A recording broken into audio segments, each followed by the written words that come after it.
کریم اہل ایمان سے کہتا ہے یا ایھا الذین آمنوا آمنو، یا ایھا الذین آمنوا آمنو، ایمان والو ایمان لے آؤ، ایمان والو ایمان لے آؤ۔ ایمان مرجھا چکا ہے، ایمان اپنی تازگی کھو چکا ہے، ایمان پر مردہ پن چھایا ہوا ہے۔ تم اپنی ایمان میں تازگی لے کے آؤ جو میں تمہیں دین کی حقیقتوں پر یقین دلائے،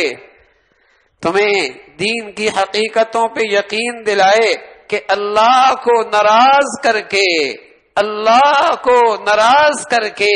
ایک ایمان والا نہ دنیا میں فلاح پا سکتا ہے نہ کل فلاح پا سکتا ہے۔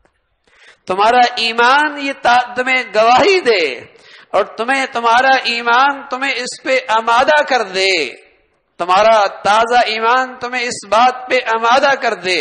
اللہ کو ناراض کر کے نہ تم دنیا میں فلاح پا سکتے ہو نہ کل تمہاری زندگی سنور سکتی ہے۔ تمہیں اس پر تو یقین ہے کہ تمہارا گھر کا مزدور اور ملازم اور نوکر تمہاری نہ مان کر اس گھر میں سکون سے نہیں رہ سکتا، یہ تمہیں یقین ہے کہ تمہارا گھر کا ملازم تمہاری نہ مان کر اور تمہیں ناراض کر کے اس گھر میں سکون سے نہیں رہ سکتا، تو پھر تمہیں یقین کرنا ہوگا کہ اللہ کے اس گھر میں، دنیا میں، اللہ کی اس دنیا کے گھر میں کوئی اللہ کو ناراض کر کے بھی سکون سے نہیں رہ سکتا۔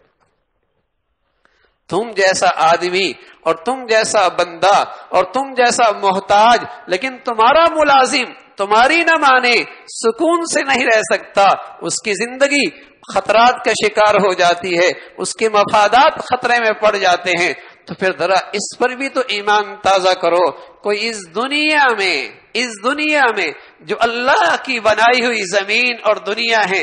کوئی اس دنیا میں اللہ کو ناراض کر کے کامیاب ہو جائے، بامراد ہو جائے؟ کبھی ایسا نہیں ہو سکتا۔ تمہیں اللہ ایسا ایمان نصیب فرما دے کہ تمہارے اندر کی گواہی یہ ہو کہ اس دنیا میں اللہ کو ناراض کر کے میں فلاح نہیں پا سکتا۔